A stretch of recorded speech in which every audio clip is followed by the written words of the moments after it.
Hello YouTube, welcome, take a seat, and may you have a Merry Christmas. Now, of course it's not quite Christmas just yet, but very close. And as such I thought I would start with a Christmas video.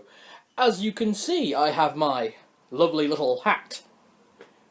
Important reason that it's little is because I have a very big head, and that's not actually talking, that's not even talking about my ego, that is, actually I have a rather large head and I have difficulty finding hats that fit.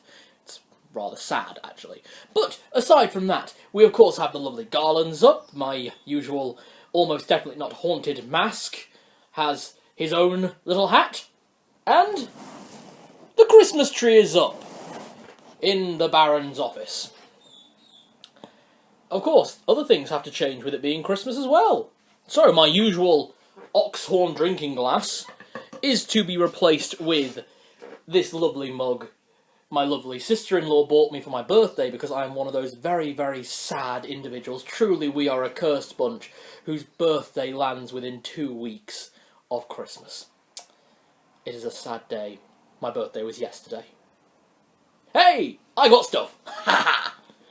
But what we'll be using the mighty Dungeon Master Goblet for, I'll put that right there for now, so we can see, and I will be filling it with that most holy spirit that the Lord and Saviour gave himself for, that I am most proud to say, I'm filling it with rum.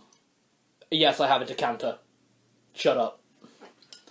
So, you may be asking why I will be doing a Christmas video when it's not even Christmas, when it is in fact, let's have a look, today's the 12th?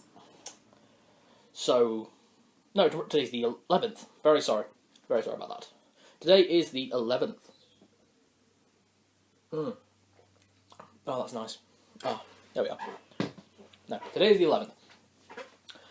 So, why a Christmas video this early? Exactly 14 days before Christmas. Well, that's simple. Wednesday will be the 13th. The 13th is 12 days until Christmas. You know what else is 12 days? The 12 days of Christmas. You know, Partridge in a Pear Tree, 5 gold rings, Lords Leaping, all that great stuff. I'm not gonna lie, I actually really do like that song. I grew up with that song, it's a brilliant song. So, that leads to the point of this. To celebrate Christmas, and my first Christmas doing the Baron videos, I'll be doing a very special series of videos. I'll be doing the 12 Days of Armsmas. Now, you may be wondering what that is. Of course, if you've been watching my videos, you probably won't be. 12 Days of Armsmas. I will do one video a day from the 13th until the 24th of December, so 12 days leading to Christmas, where each day I will talk about one character or person who in some way relates to Christmas. So they can be fictional, they can be mythical or legendary, or they can be real. And these are characters, persons, figures who figure very, very much in Christmas, winter, all those kind of very important times for this time of year. And I will be looking at those characters, looking at popular depictions of them, or what they are actually like, and I will be arming them for combat. And that's basically just it. I needed a pretense for Christmas, and I liked looking at characters and thinking what kind of weapon they'd be good for. And that's what I'll be doing. So, I hope you'll be joining me from the 13th until the 24th of December. Yeah, that's right. 13th to the 24th of December, 12 days of Armsmas, and I hope you have a very Merry Christmas. May all of your Christmases be bright. I hope if you can have a white Christmas, you do. If you can't, well, we could always get you some fake snow and throw it over the place and pretend it's a white Christmas, make fake snow angels. I did that one year. I live in England. It does not snow in England. It either snows lightly, or hail, or snow, or rain, or lightning, or, to be honest, lightning, snow, hail, sunburn weather is still one of the best Christmases of my life. thank you very much. I hope you enjoy the following videos. Now, get out of my house. Bye. On the first day of Christmas, the almsman sent to me Ebenezer Scrooge. Now, this was very much the first idea I had when coming up with the 12 Days of Armsmas. This is the one I really wanted to do, so I'm doing it first. Am I biased? Yes, I am. Do I care? No, I do not. Why? Rum. God bless rum. What do we know about Ebenezer Scrooge? Now, we're not talking about the Bill Murray in Scrooge, and we're not talking about Kelsey Grammer's representation, because those are quite modern tellings. No, we're going to look at the proper old representation of Ebenezer Scrooge from the original Charles Dickens. And quite frankly, I love this interpretation. This is Jim Carrey's from A Christmas Carol. Quite frankly, I know the CGI is a bit weird, but I absolutely love this film. It made me fall in love with the story again, so hey, say what you will, I'm biased. But what do we know about Ebenezer Scrooge and arming him? Well, he's old. He is. He's an old... He's not as old as he looks, because we know that the whole thing about him is that because he's miserly, he ages before his time. He's actually not as old as he is. He's probably close to being in his 50s, maybe early 60s at the most, as far as we can tell. And he's very tall, very, very tall. Easily the tallest character, aside from the second Ghost of Christmas. He's very tall and skinny. He's practically gaunt. He's clearly very emaciated, very, very borderline skeletal. So he's very light. What else do we know about him? Like, what kind of physical attributes does he have, aside from those? I know what, he's got these really sudden bursts of energy. Not even before the end of the film, where he's running around and grabbing the backs of carriages and doing the usual, "You there, boy, what day is this? Oh, what a charming lad." Yeah, that. Even before that, we can see that he has very sudden bursts of very strong energy. So, although he is very skinny and very gaunt, a lot of it is probably very close tensile muscle, like cables. And as well as that, he's improbably agile for a man of his build. We can see that when he slides down the banister, and we can see that even in his youth. Like, if we include his youth, he was very agile. He was able to keep up with dancing. He was able to keep up with Fenwick, who always does the big dance scenes no matter what representation you see. And that's just it. Although he is skinny, emaciated, gaunt, very little to him, he's clearly got a lot behind him, a lot of, not strength, but a lot of tensile force, a lot of sudden bursts of energy, very quick movement, very sharp movements. And because of that, I think I know the perfect weapon for Ebenezer Scrooge. Now, initially going into this, I was thinking rapier, because he's a gentleman in theory. He's not a gentleman, but he's a gentleman, if that makes sense. He's very wealthy and dresses in nice suits, and for that time, a lot of people thought that's what a gentleman was. So, yeah. No, the other thing about him is that his cane. In a lot of versions we see, he uses the cane very hunched over, just like that, and we see towards the end of the film, and even when he's living in his own house, he only really uses that outside his house to portray this image of a sinister, grouchy old man. He doesn't really need it. He's got enough strength to lift up Tiny Tim. That is always a common depiction, him walking off with Tiny Tim. So, the weapon I would give him. And please feel free to disagree in the comments. I look forward to very nice conversations. Well, I say very nice, it's YouTube. No racial slurs. Let's keep that one rule. No offensive. Moving on. No, the weapon I would give him is a naginata, or similar light glaives. And my reason for that is the very sudden burst of energy work for that long weapon, that very long shaft. resulting in the tip, because not going too much into it, I'll do a whole video on polearm weapons and why they're so effective. In another video, basically, the distribution of a lever, the closer you are to the fulcrum, and the faster at one end maximises the speed at the other end. It's why whips make their crack, because the speed of sound and physics and blah.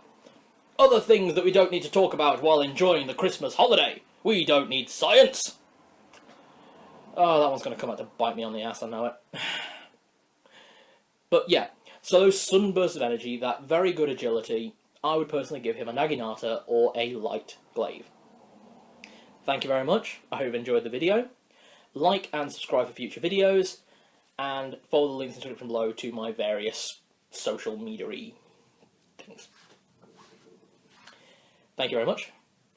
Now, get out of my house. Bye.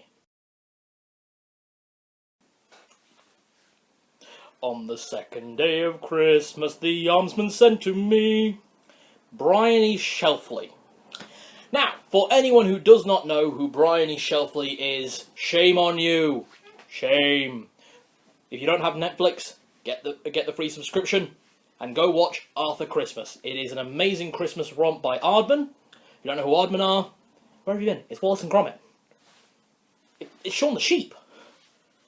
It's Aardman. Come on. British classic. Moving on. I am messing with some fire there. No. So, I had to do an elf. It's Christmas, I had to do an elf. And I wanted to pick an elf that I like. And I wasn't going to pick the elf film, I just wasn't going to pick that. I can't stand that film. I love the actor, I love everyone in it. The concept is amusing, but oh my god, that film is just embarrassing and just, oh god, no, please. That is not on my Christmas watch list. And if it were, it would be after like 3 bottles of mulled wine when I'm not going to remember watching it. So, that's that. No, so I want to do an elf who I enjoy. And the elf in question is this lovely lady. Bryony Shelfly. Now, Bryony is not one of the...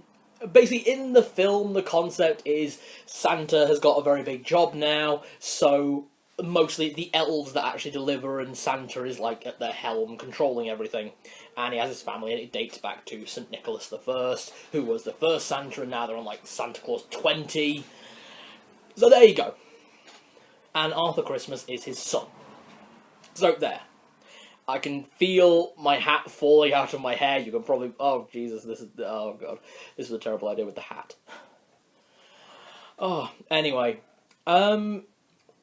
So, she's actually a wrapping elf. She specialises in wrapping the presents. She's still good in the field, but her specialty is actually wrapping the presents. She is able to wrap anything with with 3 rolls of paper and 3 pieces of sticky tape.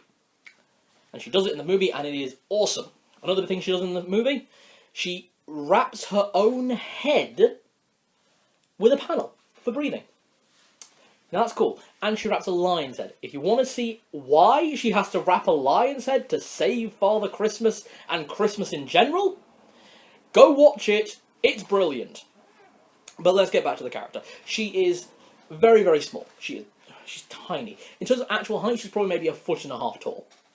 So 18 inches from the ground. She's small even by elf standards in that film. But she's very dependable. She's very loyal. And she's very obedient. And what she also is expendable. We see on multiple occasions one of the clauses attempting to feed her to a variety of different animals, ranging from bears to aforementioned lions to the reindeers. So, yeah, so she's clearly expendable. So she has to work a lot harder to work her way up and prove that she's worth keeping around. As an elf, she's also very fast. She's very quick, she's very agile, exactly what you'd expect of someone that small, that dainty, especially in that kind of setting. Something else she's very good at. She's very accurate. No, it's very difficult to gauge accuracy, but she has laser-sighted scissors. Laser-guided scissors. literally, if you know anything about sniper rifles, the kind of laser paint, the red dot painter on a sniper rifle, imagine that on a pair of scissors. And she has two of them.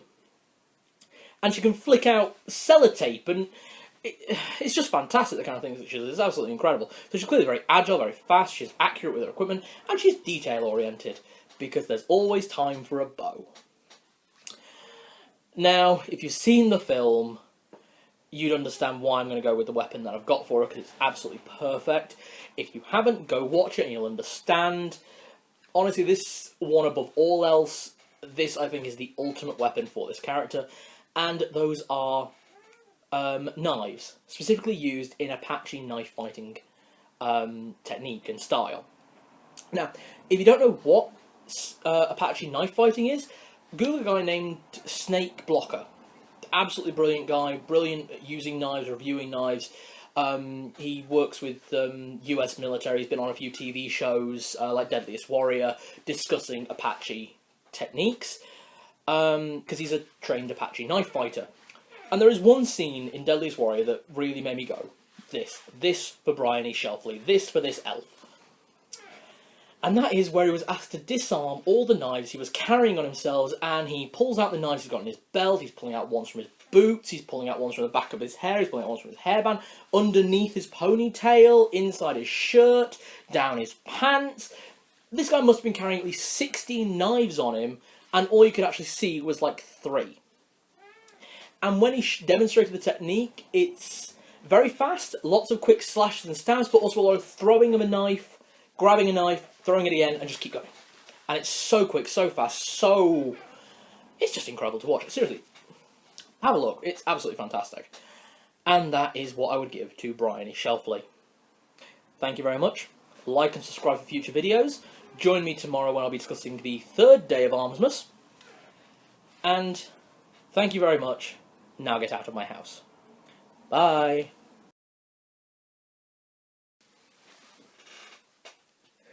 Oh god, I can't believe I convinced myself to do this one, but let's just get on with this. On the 3rd day of Christmas, the almsman sent to me Jesus of Nazareth.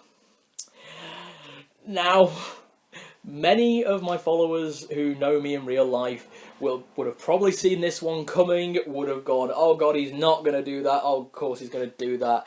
That's the kind of thing that he does, that's just who the Baron is. And I had to. I just absolutely had to. You can't talk about Christmas in any way without talking about Jesus of Nazareth, Jesus Christ. Literally, the figure that the season is named for. So, I'm going to do my absolute best to be as respectful as I can. I am not going to be discussing any of the miracles. I will not be discussing... was he real, was he not, was he a god, was he the son of God, any of that. I'm literally going to talk about, in that time period, let's say there was a man named Jesus who was born in Nazareth, and he grew up in that time as the son of a carpenter, and towards the end of his life, he was a very good man. He was a very kind man who told everyone to share and care and other things that are good and we should all do anyway without someone having to tell us to do them. Oh god, I need a drink. Rum. Oh. So, let's do this. So, what do we know about this figure? Jesus of Nazareth, Jesus Christ. Well, we know he would have been a carpenter. He was the son of a carpenter, he probably trained, and we know he did train from biblical records. We know that he would have been very strong, because it was pre-technology. He would have been using hammer and chisel, he would have been using very rustic saws. He would have been using equipment that would have weighed a lot and would have taken a lot out of him to use. So we can see that he'd be strong, and he would have high stamina. Now, what else would being a son of a carpenter mean? It would mean he'd be from a good income household, he'd have good food, and he was from a single child family, which was very rare back then. even in that part of the world. So all of the family's wealth would have been going towards him. He would have been very well fed, he would have had an absolutely fantastic house, he would have never had to worry about being cold, or sleeping out in the rain, or anything like that. Now for the interesting bit, and I really worked at this, I really researched this before I even started this. Genuinely, I know sometimes it seems like I ad hoc a lot of stuff, but I never go into a video without research, and especially something as important as this, something that people care about so much as this. So at the time of Jesus' birth and Jesus' rising, growing up, that part of the world was under Roman occupation. Now we know this from Roman records. We know this what the Middle East area around that kind of region was. It was a Roman imperial state. That means that it was part of the empire, but it did not have a part of the Senate. So we can see that from characters in the story like Pontius Pilate and the centurions and the legionnaires and things like that. But what would that have meant? What would that have meant for children and young men growing up in that period of time? Well, quite frankly, what it would have meant is that he would have done national service, as far as we would know it today. Now, for anyone that doesn't know what national service is, it's where you are required by your country to serve in the military or in some other fashion. I know that for a while in Germany and other European countries, rather than having to join the army, you could join the ambulance service. I had a friend who lived in Germany who did that. So that is something nowadays, but back then it was just military service. So Jesus would have done military service. He would have done national service. Now that could mean that he was like an engineer kind of thing, working on the arbalests and other weapons, or helping to build fortifications, things like that. But most likely, from his background, he would have been part of the phalanx. He would have been part of the main foot soldiers. And he would have been leading, well, not leading, we don't, because obviously he was just national service. We're not talking about him being a big part of the military. We're just talking about him being part of the military. We can't assume what kind of rank he was, historically. So, he would have been part of military campaigns into, further into Asia, most likely. Further into the Middle East, and possibly into China or Mongolia. Because we know that the Romans did reach that far, as did the Macedonians, Alexander the Great and such. So we know the kind of direction they were aiming at. So that means he would have had military training. He would have been armed, armoured, and taught to fight. And it was a very specific type of fighting used by the Romans and the Macedonians, and the Persians, quite frankly. He would have had a lot of Persian influence as well. To be honest, it all works in. His whole background, his whole growth, his whole training, him being a carpenter's son, him being a carpenter himself, it all paints a very distinct picture of what he'd be, and he would have been an ideal foot soldier in the Roman army. And I would genuinely give him that kind of equipment. We're talking about a short, machete-like sword, similar to a falchion, or the gladius, of course, but personally, with that build and that kind of background, I'd actually give him a one-handed, a one-bladed slashing weapon, rather than the double-sided gladius. I don't think he could generate enough force with a stab due to muscle growth and training and that kind of thing. Stabbing motions require a very different set of muscles, and I don't think he'd be best optimised to stab. I think he'd be better for slashing, hacking, chopping, effectively. So I personally would give him a falchion or a mesa, possibly even a machete. Something like that. Something that he could do a lot of damage with in a nice single-hand motion. And then that nice big tower shield, the big shield used by the Roman centurions and Roman legionnaires. And quite frankly, I know for a fact that if he was in that, he would have been part of a phalanx manoeuvre. I'll do a whole video on the phalanx at one point, but I'm just going to leave this video on one final point, because those are the weapons I'd give him. I'd give him a spear, a chopping sword, and a big shield. I think he'd do amazingly with those, if he ever was inclined to, which I don't believe he was, because he was a lovely hippie of a man. And I'll just leave you with this. A phalanx is usually built up of, say, about 20 people on a front line, depending on build. A full platoon in a phalanx could measure anywhere up to the hundreds, but would usually be around 30 to 50. Let's say he was in a big fight and only 13 people survived. Wouldn't those people be really close? Almost as close as brothers, I'd say. So, that's just something, and I'm so glad this video is over, because I was really scared of offending anyone. I hope you enjoyed the video, and I hope I was able to do it justice and fairness to anyone out there celebrating. Have a Merry Christmas, have a Happy Holiday.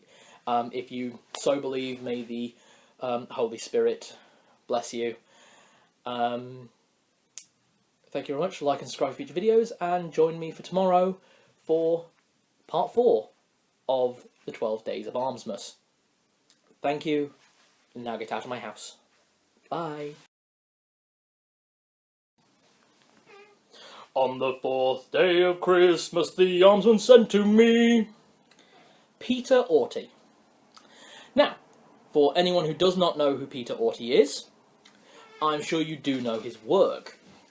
To be honest, I'd be amazed if I managed to find someone who doesn't know Walking in the Air, the snowman animation.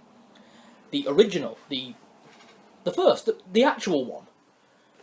And it's very important that we talk about that, because Peter Auty was the choir boy who did that. He was the actual singer of the original Walking in the Air. And I did not know that until I started planning this. So I suppose the first point I need to make is Peter Auty is not Aled Jones. Shocking, isn't it? Opal, isn't that shocking? My cat is just staring at me right now. She's like, I cannot believe this. Let me show you. Opal, Opal. Yeah. No. Here is Opal. Hello. Bye-bye. Yeah, that's just what she's like. So, there you go. I'm not just making up my imaginary cat, and yes, of course, she's big and black and fluffy. So, not Aled Jones. That's the first point. Second point, looking at Peter Auty nowadays, he's still a talented singer. He's a operatic tenor, which is obviously a huge part of most operatic productions and most singing productions, if you're part of a choir or anything. So, he has to have great lung capacity, for one thing, and he has to have the stamina to manage that, because if you've got that lung capacity, you can take in a big gulp of air, and you can keep going for a long time. So, that's something. And he is big. He is a big man. And not big as in fat. I mean big as in tall. Broad shoulders. He's a man's man. Which is impressive for saying what he is most famous for. So, what advantages does he have in combat? Well, of course we all know that he can summon an army of snowmen. That's impressive enough already. I don't need to arm him any further. He's got an army of snowmen. That is on par with Elsa of Arendelle, who, just for anyone who might be guessing, she's not going to appear in these videos. Neither is anyone from Frozen. Frozen is not a Christmas film. I know it's got snow in it, but it's not a Christmas film. It takes place in spring or summer. It's not Christmas. So, there we are. Moving on. Now, the reason for that segue is there's not a lot to talk about with Peter Auty, aside from he is a big man. He has an army of snowmen. He has great stamina and a lung capacity. He may be able to fly. And he was once a castrati. I assume castrati, I'm not big on my musical terminology, so I'm assuming castrati because of how high he could get. For anyone that doesn't know what a castrati is, don't Google it! For the sweet love of God, do not Google what a castrati is. You will find very dark and very disturbing things if you're a man. If you're a woman, you will just laugh your ass off. So this video is quite short. What I would arm a man like Peter Auty with, a very tall man, a very broad man, who has excellent stamina and a really quite fantastic lung capacity, I'd personally arm him with a polearm, a halberd specifically. And the reason for that is that kind of weapon.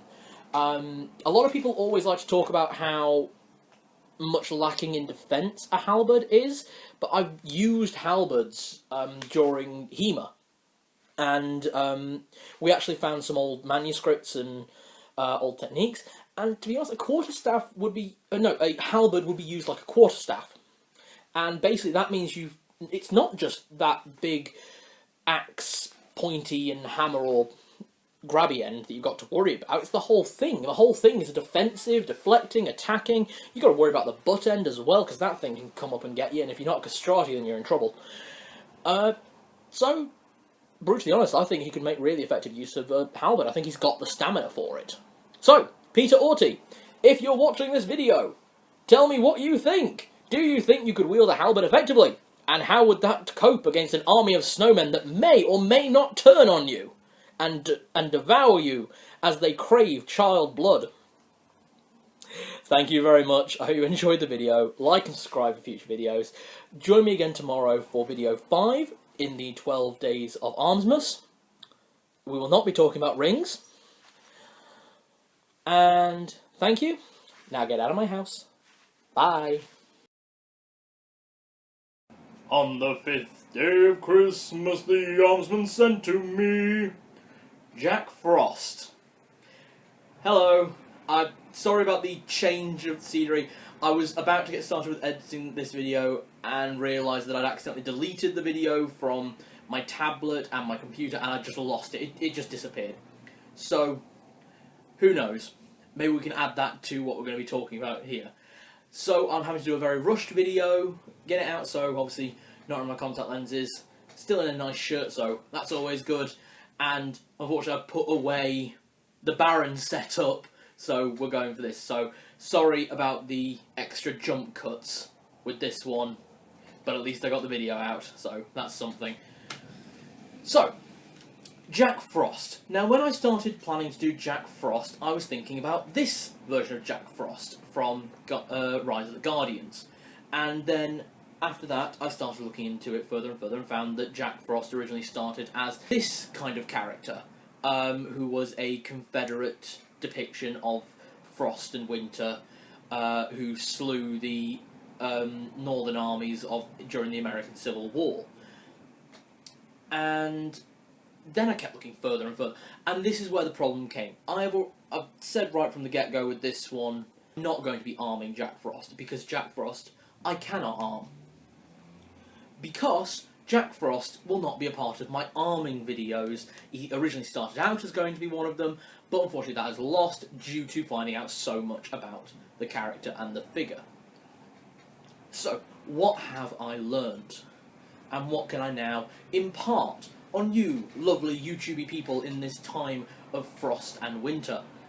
Well, what I can impart on you is that Jack Frost predates the first telling of Jack Frost, going back, and is actually a more modern term coined by both the British and the Americans and some Europeans like the French and the Spanish during the time of moving from Europe to America. What it was before that is it's a conglomerate name. Jack Frost is the name given to all of the different winter and frost and snow sprites and spirits and fairies and pixies and not like gods, but the other thing, like the great spirits, I'll call them, from all cultures, not just European. And we can see that in some other tellings of Jack Frost-like beings currently still being told today. Like in Germany, they have a character called Mother Holle. Mother Holle is again a kind of character similar to Jack Frost, in which she beats her pillowcase and snow rains down on German villages. Likewise, we then have Jack Frost, who we have nowadays and back then as well, who is a figure who creates ice and frost and snow and can be a figure that creates mischief, can be a figure that creates good and happiness, or can be a figure of horror and evil. Now, where do these interpretations come from? Because Mother Holle is a very good character, as is the version of Jack Frost from the English and the French. Well, we have the Eastern stories, Hindu Kush. That's probably a mispronunciation, but there we are. So Hindu Kush is a mountain range where at the top are massive amounts of frost and ice. And there is a story in Hindi where people would travel along there, and there was a giant that would wait in silence and stillness and quiet for the travellers to go across the mountain range, and it would jump out and kill them and eat them, and done. And when those stories were told, the English explorers at the time out there thought that Hindu Kush was the name of the monster, and then they retranslated that into Jack Frost, who was a story in England at the time. And then we go even further east, and we go further east to the earliest telling I can find of a figure like Jack Frost in Asia, in Japan, to be specific. And this kind of story, I managed to find some connection with a Chinese story, though I couldn't find the actual Chinese story. I'll try and hunt it down, because, to be honest, all those kind of ice spirit deities, demons, spirits, sprites, and figures are really interesting, because they all do interconnect and have some similarities. But this one a lot of people will know as the yokai Yuki Onna, who the earliest telling of the actual Yuki Onna story and the actual figure, the actual descriptions and all that, the earliest I could find is 1336 AD. Now that's important to remember that year, because before that there were little folk tales, before they were all kind of conglomerated into, again, Yuki Onna, who would then conglomerate again into Jack Frost. And all of these tellings of him have something in common with a story that predates even that, and that is the Russian story of Frost. I'm not going to go into massive amounts of detail on this, but basically while I was doing the research on this, the Baroness had a book out, and I was just talking to her about this, because the figure that all of these ones kind of stem from is a character called Old Man Winter, who is a very, very old world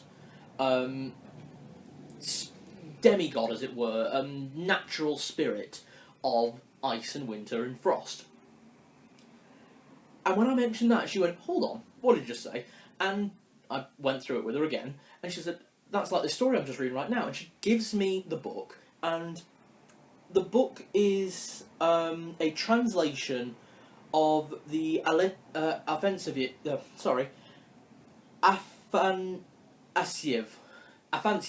Right, let's go with that. That's probably a butchering of the Russian name, but Afanasiev Library. And you might have heard of that, anyone who's a lover of history and folk tales, because he was effectively the Russian version of the Brothers Grimm. He collected folk stories from all across Russia and collected them in his library. And he was deemed as a rebel, as a upstart against the aristocracy, against the bourgeoisie. I love that word. I love that word. So he lost his job, and after losing his job, he collected all these stories and turned them into full-length books, so that people could hold on to their history. And then a man named Thomas P. Whitney from America went to Russia and was able to translate a good number of these stories. And one of the stories in there is a story called Frost, which is, from what I can find, one of the oldest stories of Old Man Winter. In there, the figure Old Man Winter, Old Man Frost is a very kindly figure, but will kill you as well. And that is the perfect mix of those two forms of the Jack Frost story. The mischief maker and the murderer. And those are two big parts of the Jack Frost story. Those seem to always be two things that people hold in mind with Jack Frost. He can be a figure of good, or he can be someone who is going to kill you. And then we look back even further. There's one culture, there is literally one culture that has figures that match in with all of those traits. And that culture is something we all know. It's Vikings. Now, Vikings go back way further than some people realise. Vikings are a culture that were around for well over 1,000 years, and their history spans that. And there's one part of their history very important. Ice giants. Now, we're not talking about Loki from Marvel, Tom Hiddleston kind of sexy ice giants. We're talking about real ice giants. We're talking about figures as big as mountains that ride glaciers down steeps and will destroy the world. That is the original story of the ice giants. And that is what I personally think Jack Frost is. I think that through time, as we can see with most things when it comes down to mythology, the occult, and magic, and this is actually the start of magic and occult and history videos, so I hope this goes well. It's already not, but let's go with it. Characters change through history. A villain can become a hero becomes a villain, and as well as that, mythical creatures change. And we're not just talking, and in this situation we're talking about ice giants starting as gigantic figures who ride oxen down mountains and destroy the world, eventually becoming a figure of vengeance, eventually becoming a figure of support, and finally becoming a figure of mischief. And we can look back and look at the Ice Giant stories and see that there were mischief makers in there. Loki being an example. Loki, in fact, being a son of an ice giant in the original Norse mythology, not just the Marvel. Turns out Stan Lee doesn't come up with all his own ideas. And that is the crux. Their magic, mischief making, it all kind of links in together. And there's one other thing about that, and something I'd just like to point out before the end of this video. I've lost a lot of information on this video. I've had to do this about 3-4 times. This part you're seeing now is actually the 6th recording. When it started, it was the 3rd recording. That's how many times things have gone wrong and things have been missed. So, that is why I put him down as an ice giant. Not just all the history and mythology, but also the loss of information. Much like we have had with elves. And I can't wait to do a video on elves. Thank you very much. I hope you enjoyed the video that I finally managed to get out. Have a very Merry Christmas, and come back and join us tomorrow for day 6 of the 12 Days of Armsmas. Thank you, and get out of my house. Bye. On the 6th day of Christmas, the almsman sent to me Sally Skellington.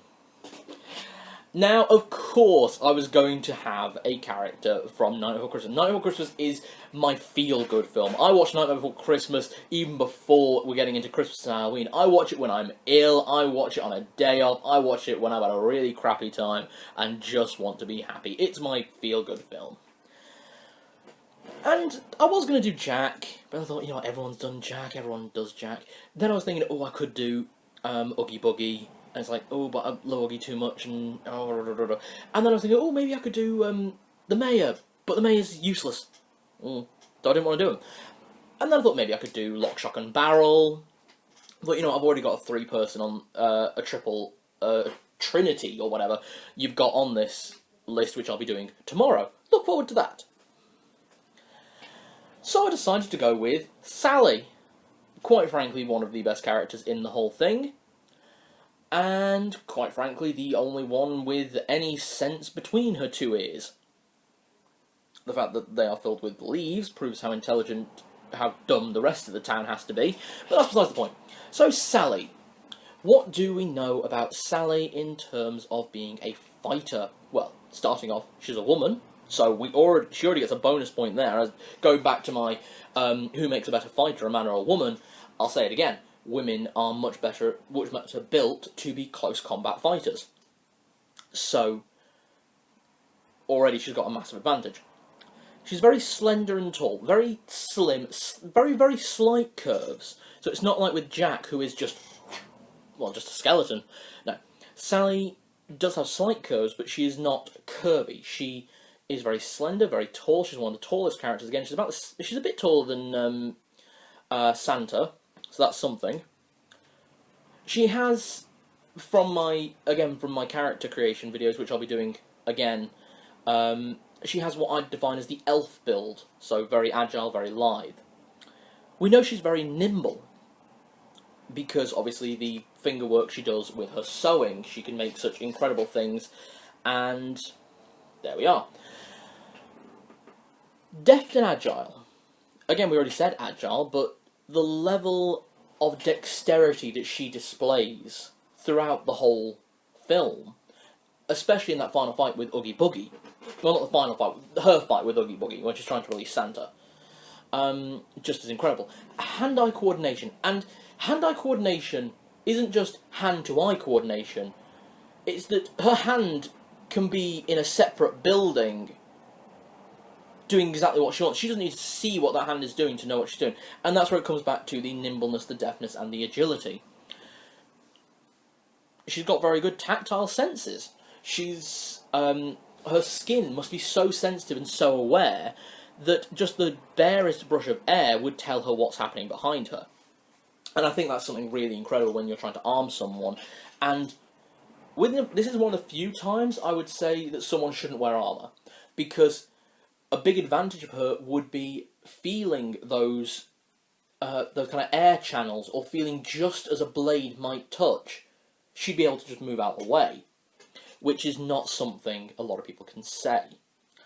Self-repair. Look, she's immortal, so we're already going in well. So I can forgo all of my standard rules of combat, because she does not have to worry about getting hurt, she does not have to worry about dying, she does not have to worry about anything unless she's going up against someone with a flamethrower. And even then, I'm not sure. For God's sake, her husband is Jack Skellington, a talented pyromancer, as we see from the start and in future games and stories. So what would I give her? I would give her a scythe. Now, it may seem obvious, Halloween character, you're giving her a scythe. No, I don't mean a war scythe, I mean an agricultural scythe. Agricultural scythes are incredible if they can be used, but no one can use them. The reason being is because of that hinge and because of the shape of the blade, it's impossible to know where that blade is going to go. You are going to hurt yourself and your opponent, and no one is going to know when you got hit, if you got hit first or they got hit first. There's just no telling where that blade's going to be. But she's got very good tactile sense, she's very agile and deft, and she's got the self-repair. She doesn't have to worry about accidentally cutting herself, because she's sew back up. Nice and easy. Just done. As such, I would give her an agricultural scythe. Maybe a harder blade, so rather than the thinner iron blade, I'd give her more of a steel blade. But that's it, I'd just give her with that and just let her go nuts. Fans of the Terry Pratchett series will know the battle between Death and Mort. That. I think she'd be doing that. I think she'd just be spinning around at high speed and no one know what's going on. So, that is my opinion for Sally Skellington. I hope you join me tomorrow for video number 7 in the 12 Days of Armsmas. Thank you very much. Now get out of my house. Bye. On the 7th day of Christmas, the almsman sent to me The Puppini Sisters. Now, if you're wondering who the Puppini Sisters are, go watch their videos. Seriously, I'll give you a few minutes. Go ahead. Absolutely fantastic. Seriously, go do it. Don't wait to see the end of the video. Go watch the Puppini Sisters first, then come back. Right, you're back. Very good. So, now you know who the Puppini Sisters are. And for anyone who decided not to, and decided they're going to go watch them after, because you should, they are a fantastic 3-part music group. All women, obviously from the name, Sisters. It'd be a bit weird if there was a guy on there and he's going by sister, but hey. So, why would I pick them for a Christmas special? Well, that's simple. The Baroness and I, of course, like many people, have a Christmas playlist, both films and music. And the majority of the Baroness's choices on there were Michael Bublé. Now, I like Michael Bublé. I think he's an absolutely fantastic singer, does some great songs, and I love that kind of era of music. I love jazz music, I really do. And I was going to go with him initially, but I decided against that, because I already had Peter Auty, and by extension, Alan Jones. So I wanted a much bigger group. And I've got to say, all the songs that Michael Bublé does at Christmas, my favourites are the ones that he does with the Puppini Sisters. Seriously, they're absolutely amazing. I absolutely love listening to those songs at Christmas. I love listening to Puppini Sisters year round. They're probably one of my favourite groups, aside from Slipknot and Postmodern Jukebox. So, there you are. Yeah, my music taste.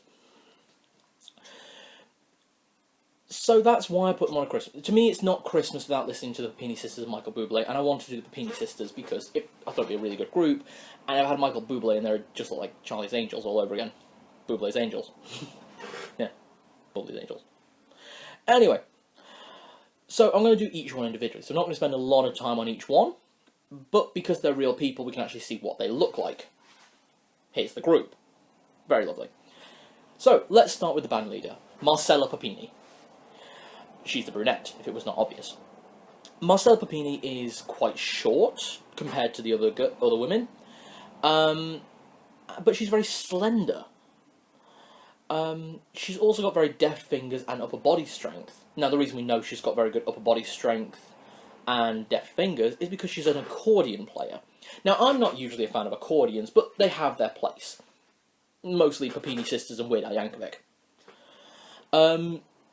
Now, the thing about accordions is it takes a lot of upper body strength, especially in the shoulders and back muscles.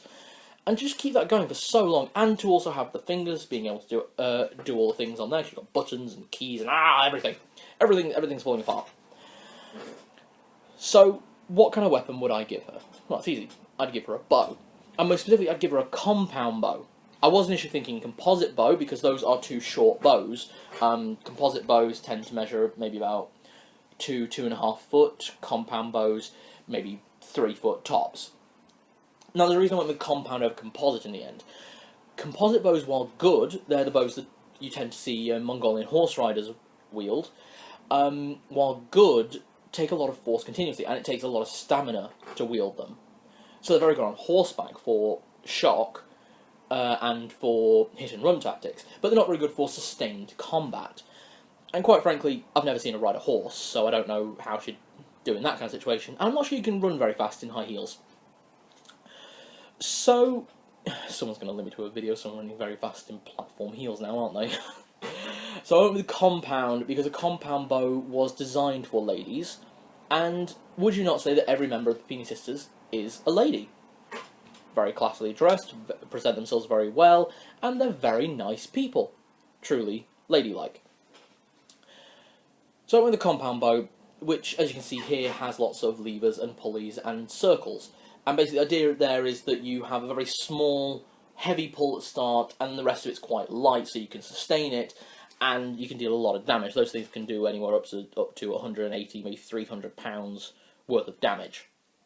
And that's a lot for a bow, especially one of that size. So, the next one. The next member of the Puppini Sisters is Kate Mullins, the lovely blonde. Because every triple of women needs to have a brunette, a blonde, and a redhead. And, greatly, this one does. I think that's officially a law at this point. So, what do we know about Kate Mullins? Well, she's quite curvy. She's got an average build, in terms of like height and shoulders, and again, quite curvy, as I said. We know that she has to have very good lung capacity, and quite good breath control, and this is down to her being a professional singer, but also a flautist. She's seen playing flutes very often, and I've tried to play a flute before, and you've got to get that circular breathing, you've got to get the trajectory of like, you're breathing in the right, because it's not like blowing it forward, it's blowing it down, it's a bit strange. And, yeah, so she'd have very good breath control. She'd also have very good stamina. I mean, she's a professional singer, they do a bit of dancing, she's playing the flute, she's doing a lot of things, and she's keeping up for a long period of time. So she has to have a lot of stamina. So, what does that mean in terms of arming her? I would personally define her, as I would any rather curvy woman, as being perfectly built for hand-to-hand combat. I generally think that that kind of build lends itself very well to fist fighting. I'll go into a whole video on that another time, but yeah, I would give her hand-to-hand combat. And a specific weapon, personally, I'd give her the coubaton. I'm probably butchering that and making it sound fancier than it is, because I think I just did a French accent, but no, a coubaton. And basically the idea of it is that you put it inside your hand like that and clench very tight. So you can still punch very hard and you've got extra weight, but the most important thing is that you do a hammer fist and you've got that point there to deal a lot more damage. And it's a self-defense weapon. So I think it'd be perfect for her. And now we have the last member. Emma Smith. The redhead. And, quite frankly, the tallest member of this group. She is incredible. She's very tall. She's a very tall, very slender woman. And that is going to come into my weapon choice for her. She has high stamina, again, because she's a singer and a dancer. And on top of that, she plays the violin. And if anyone's ever played the violin or seen someone play the violin, it can get very fast. And that arm movement is very important. And that's something, again, that's going to come into it. That very sharp, slashing motion that she's got. Something else, this is a quite interesting one when I actually looked at her. She is already the tallest member of this. I'm officially going to call them a party, because what I'm building here is some kind of adventuring party of all lady bards who are going to probably wreck up some mercenary shit. Oh, this would be a scary party to have run or watch them just... Oh god, I want to see Puppini Sisters bard fantasy film now, with Michael Bublé as the villain. I don't know why. I'm gonna work on a script after this. But the thing is, she's already very tall and very slender, and she wears the highest heels of all three of these women. So you've already got a very tall woman wearing even higher heels. There is an intimidation factor to that, but more important than the intimidation factor, she must have amazing balance to be able to wear those kind of heels. I have never worn heels, but obviously the Baroness has, and she has a lot of difficulty walking in the very high stiletto heels, as I'm sure many women do, because those things don't garner themselves well to balance. So to be able to walk and dance and sing and move in those, she must have incredible balance and incredible coordination. And as such, the weapon of choice for Emma Smith of the Puppini Sisters is the estoc, or the English tuck sword. Now what an estoc is, it is a precursor to the rapier. It is a two-handed, slender sword, which was usually blunt along most of the blade, but a razor-sharp tip, designed for very quick slashes, again, the violin, so imagine that, and thrusting. And that kind of balance, that kind of size, it basically would work a lot like a spear, but she would have a lot more dexterity and a lot more nimbleness to work. So I think that would be the best weapon for Emma Smith. I hope you enjoyed this video.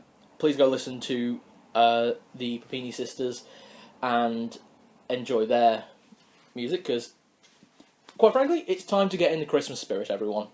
We're almost there. So, hope you enjoyed the video.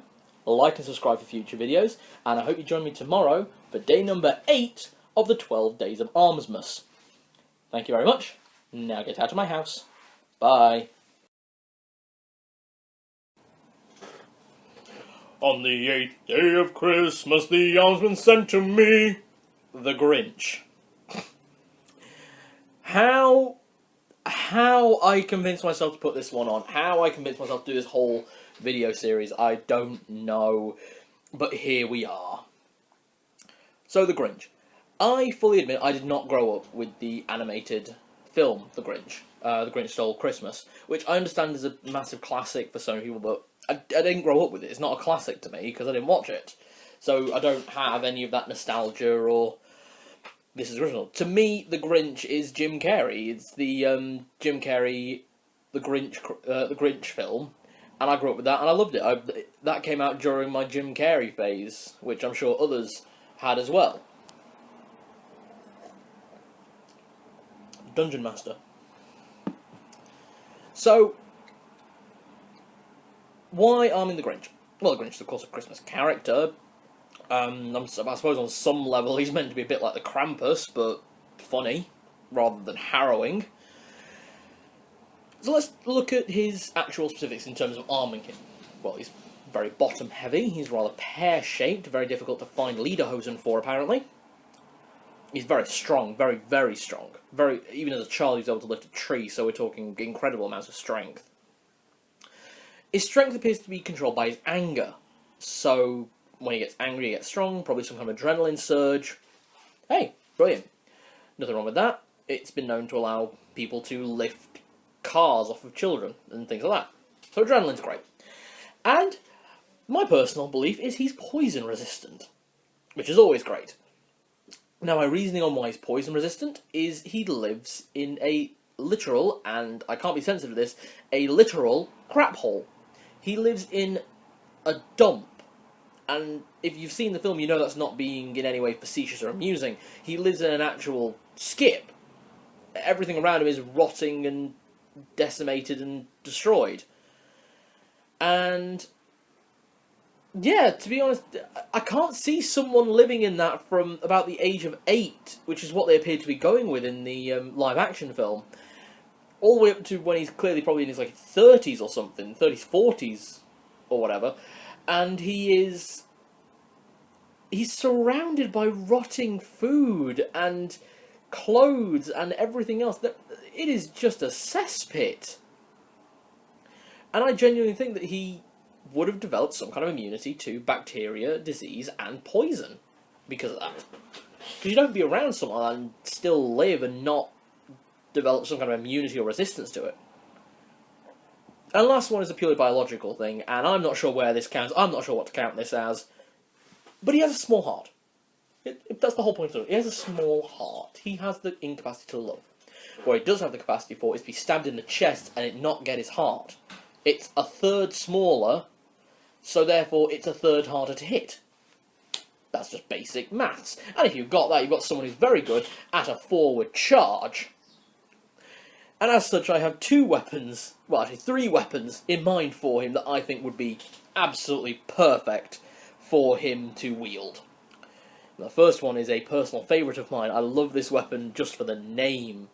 The Lochabar Axe. Now, if you don't know what a Lochabar Axe, it's a polearm used by Scottish land knights or militia forces, which is basically more like a spear than an axe, with a single-bladed end, and then on the back, a hook. It's a hook. You hook people and then chop them to little pieces. It's great. It's a brilliant piece of murder. Ah, so Scottish. So brilliant. Second one, a minigun. I think miniguns would do very well with the Grinch. I think he'd be very happy with that. And probably having his dog on top. I don't know why, but I imagine he'd do something like that because he seems like a horrible person. And last but not least, the other weapon I think I would personally give him is a bazooka. Now, I know most of this is entirely a joke, but I'm serious. I think he'd genuinely use a bazooka and be able to use it a bit like Ceres from Victoria. Yeah, Ceres Victoria from the Hellsing anime.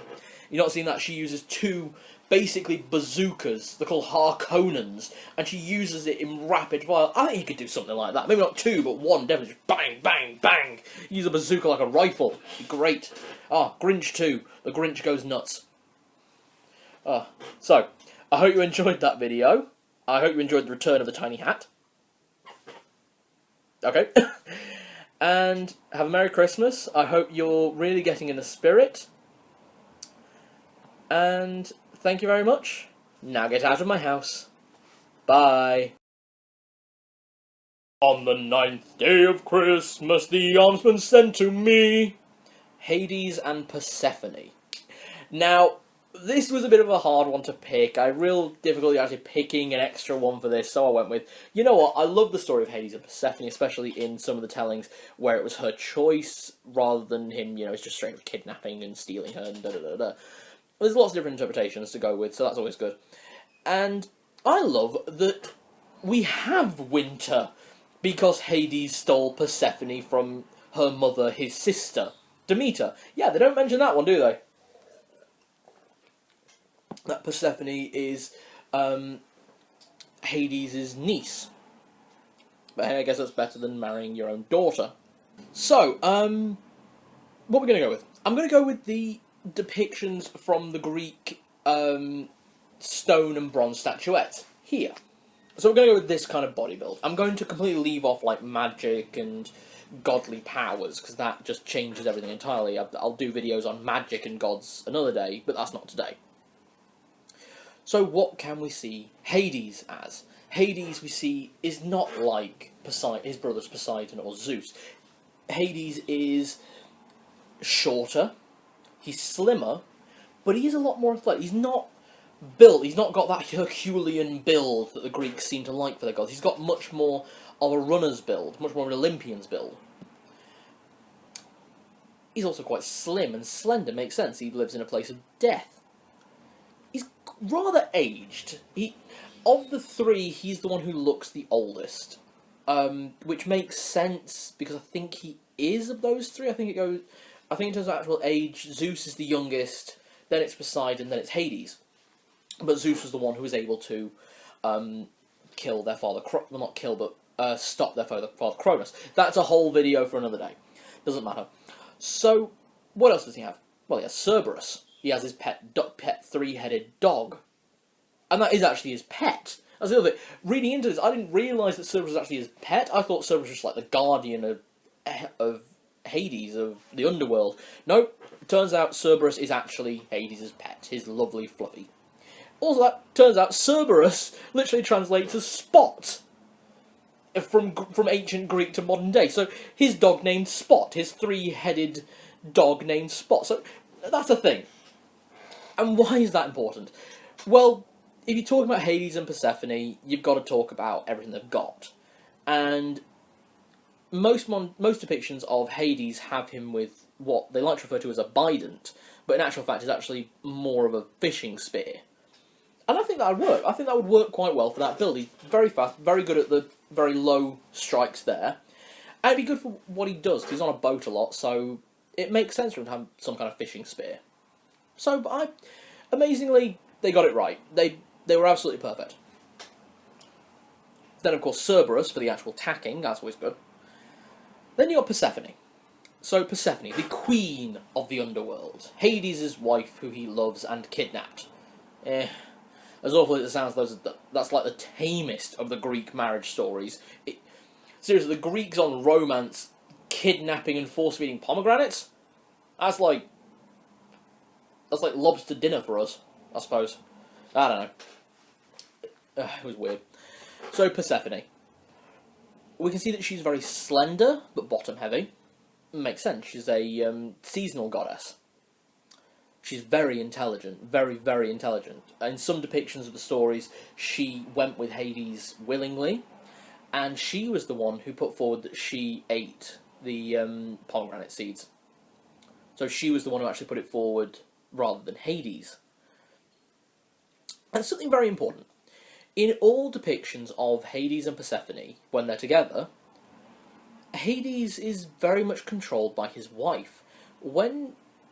During spring and summer, when Persephone is with her mother Demeter, Hades is king of the underworld. He rules it with an iron fist, and he's very good at his job. When Persephone is down there for autumn and winter, though, it's a very different situation. She has Hades' ear. She can say, no, we should do this, no, we shouldn't do this. She was the one that allowed Orpheus to leave with his wife. In the story of Orpheus going down to find his wife and bringing her back.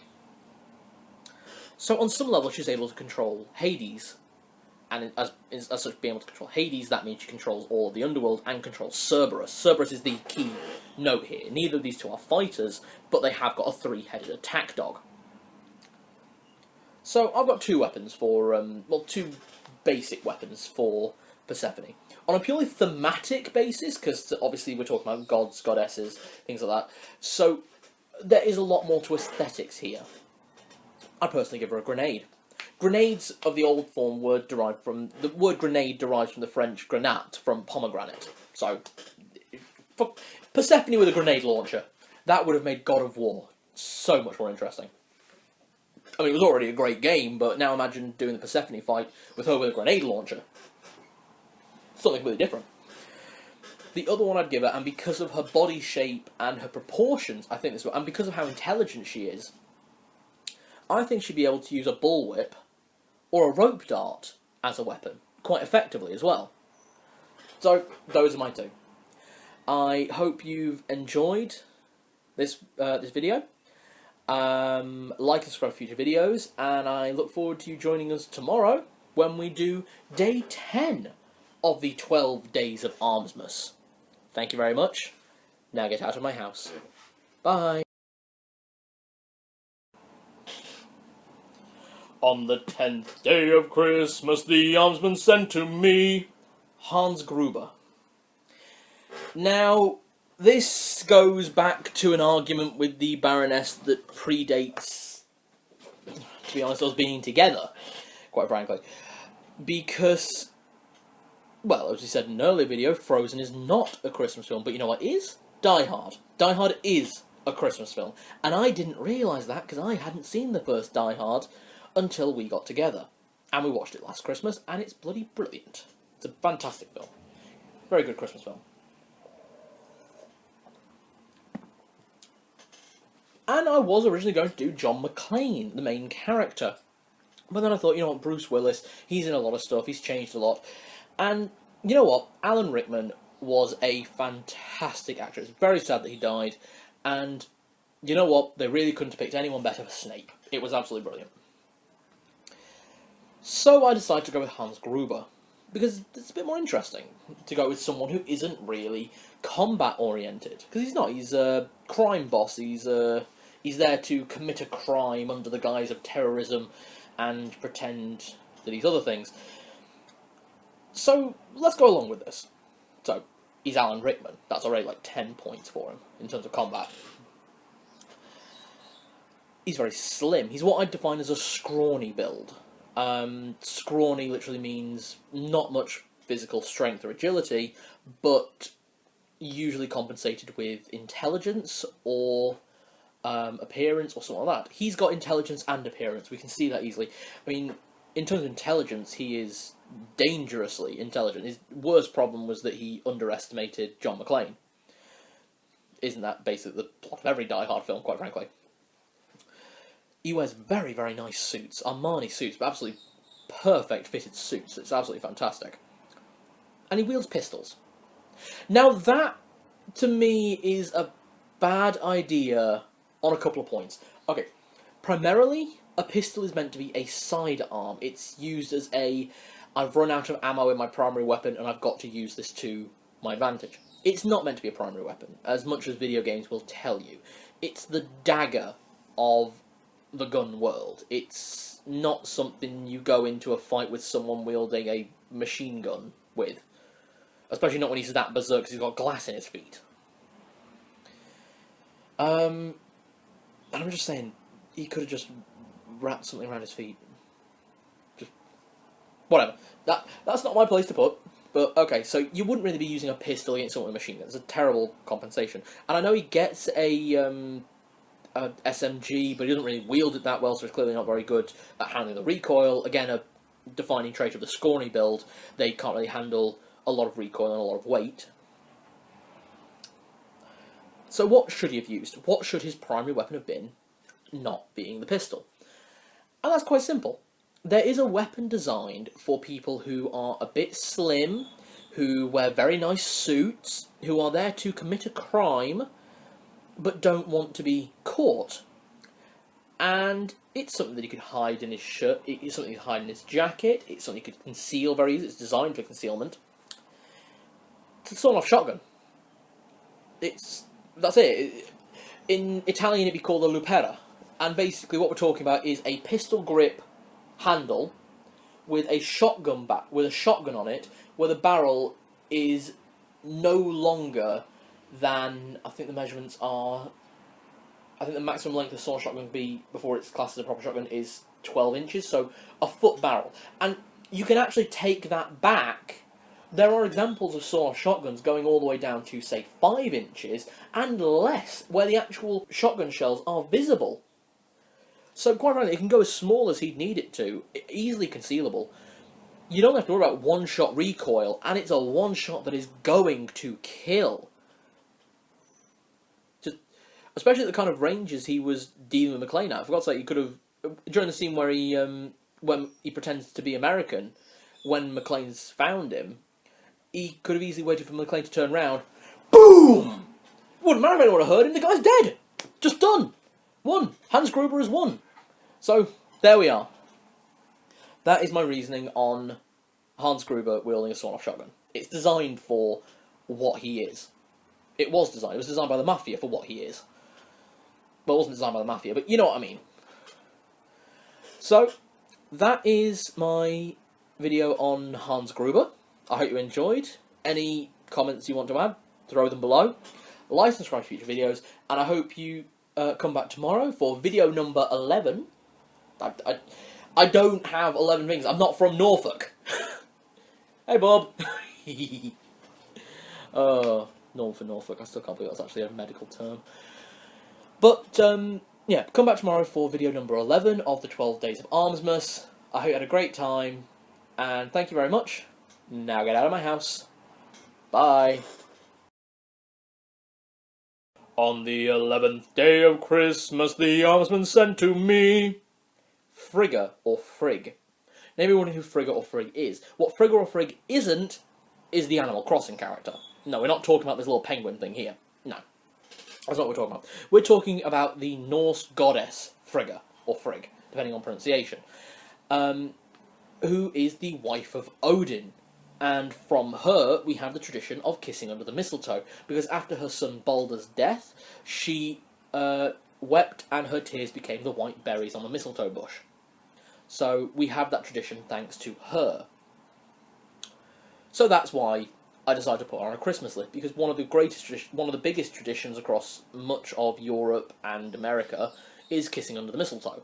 I'm not sure about Asia or Africa or Russia, those kind of countries. If someone from those kind of areas is watching and would like to tell me, do you have kissing under the mistletoe in Russia, certain African countries? Just tell me. That'd be great. So what do we know about Frigga from original depictions? Now, these aren't as traditional as I could go. Obviously, we are talking about a tradition that goes back over 1,000 years, so it's difficult to find some representations, but here we are. Well, what we can see of her is she's a mother goddess, and because she's a mother goddess, she very clearly has what I'd call a traditional buxom build.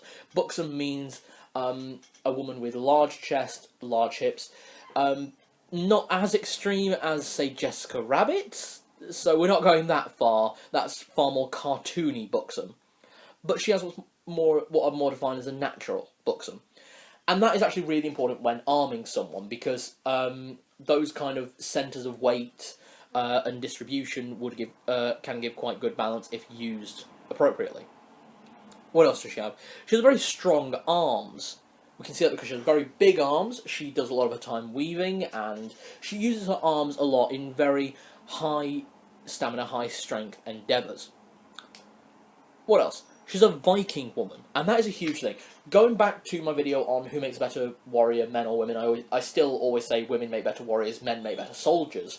And that's really important with this one, because we are talking about one-on-one combat. We are talking about a woman fighting against monsters. In most Norse stories, we're talking about that kind of thing. And Viking women especially were at least as strong, if not stronger, than their men. And it was very important that they stay home so they could defend the home. The women were like the standing army, because the men were going out raiding and hunting and collecting, and those were the easy jobs. The difficult and important jobs were to stay at home, raise the children, and protect the household. Because there's even a whole thing, I might even go into Norse beliefs, there's a whole thing there that women were better at maths because they had magic. That's absolutely fantastic. I love that that is such a subversion of some of the very sexist beliefs that are held nowadays, that women can't do maths, which is stupid. Everyone can do maths. It's numbers. Of course, then you get people with dyscalculia, so I'm very sorry to anyone with dyscalculia. I have to say that so the Baroness doesn't hit me. Last thing, before we actually say what weapon she would be equipped with. She always braids her hair. Now, I don't usually have hair or things like that in my videos because hair is controllable. I mean, I put my hair in a ponytail from time to time, as you've seen. I can braid my hair, anyone can braid long hair, so hair isn't really an issue. But the fact that she has her hair braided, or in almost all depictions, to me denotes that she prefers it that way. And if she prefers it that way, she's more comfortable with that, so she is ready for those fights that she might be going into. And I think that's really important to note. Now, because of that, I do have a couple of weapons for her. I have two sorts of weapons for her, and they're kind of the same weapon, but I think they're absolutely perfect for her build and her personality. Primarily, I would give her a Norse leaf spear. And the important thing about a Norse leaf spear is, although it is good for, obviously, spearing, it's also good for throwing like a javelin. And those kind of arms and the kind of shoulder muscles and back muscles she would have, and the kind of counterweight that she would have due to her build, I think she'd be able to get out really far, not take any recoil from throwing it. I think she'd be able to hit a target quite nicely with what is traditionally a very inaccurate weapon. The other one, though, and the last one I would personally give her, is the shield and spear. Again, it works with obviously having the leaf spear there, but having that big shield as well gives that defence, and I think she'd be able to lift them quite nicely. She'd be really good, not in a phalanx, but as a solo shield and spear fighter. She could use her shield to shield bash, open, thrust. So, I absolutely think that Frigga's build would denote her as being a shield and spear fighter, as well as a javelinier. I hope you enjoyed that video. I hope you rather enjoyed me talking about these, and I hope you join me tomorrow for the last day of the 12 Days of Armsmas, 5 and 2 and 4 and other numbers. Let's just do 6 and 6, okay? That works. So, the 12 Days of Armsmas conclude tomorrow. I hope you come back. I hope you have a fantastic Christmas, and I will see you on Christmas Eve for the last of this series of videos. Thank you very much. Now get out of my house. Bye.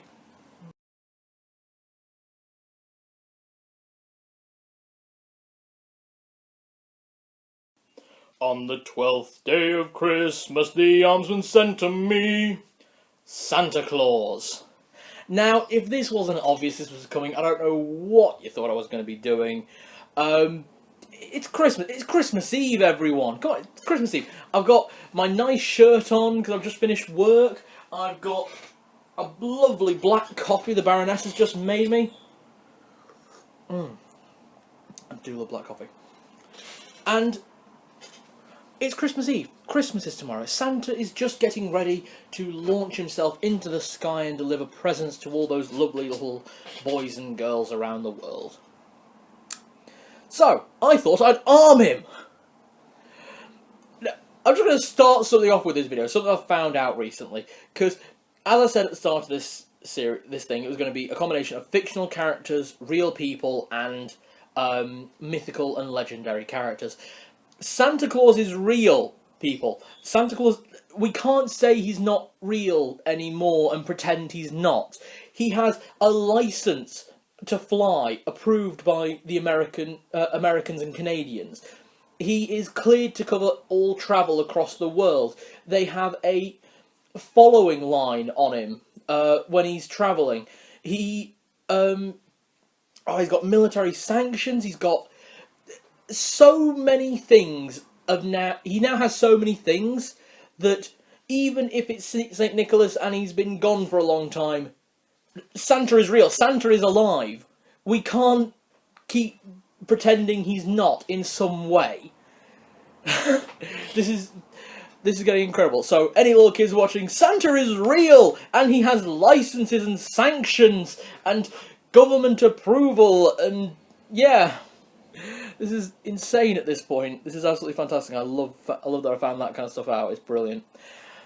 So, let's talk about Santa and how I would personally arm him should there be an elf rebellion or one country in the world decided suddenly that he's not allowed to go over our sky space. Let's take him down. Yeah? And assuming there aren't already military class alien level weapons, magic equipment on the sleigh, and he has to get into hand-to-hand combat. What would he wield? Well, we know that Santa is very tall and very big. All depictions have him as being the biggest person possible. So he's a big beast of a man. He's very strong, very, very strong. Has to be very strong to be able to lift all those packages, all those sacks over his shoulder and get down the chimney with them. That's incredible. We know he has to be strong because of the reindeer that he harnesses to his sleigh to pull them. And he has 8 of these things, 9 in some depictions, mostly 8. And from looking at them and having a think, I personally think I know what kind of breed they're meant to be in most fictions. And I think they're meant to be boreal woodland caribou, which is the largest subspecies of reindeer on the planet. They have those kind of horns that they always have. They've got the kind of silhouette that no other reindeer has. So, and they're the largest species. So we're talking monstrous animals, monstrously powerful. We know he's got to have incredible stamina due to how much he can do in one night, how fast he can move, and being able to get down those chimneys so quickly. So there we are, Santa. Now, I'm not about to say that Santa isn't a big eater. Santa isn't fat on some level, because he is. He's belly full of jelly and laughs a lot, and he's a big chubby man. But here's the thing. What about this guy?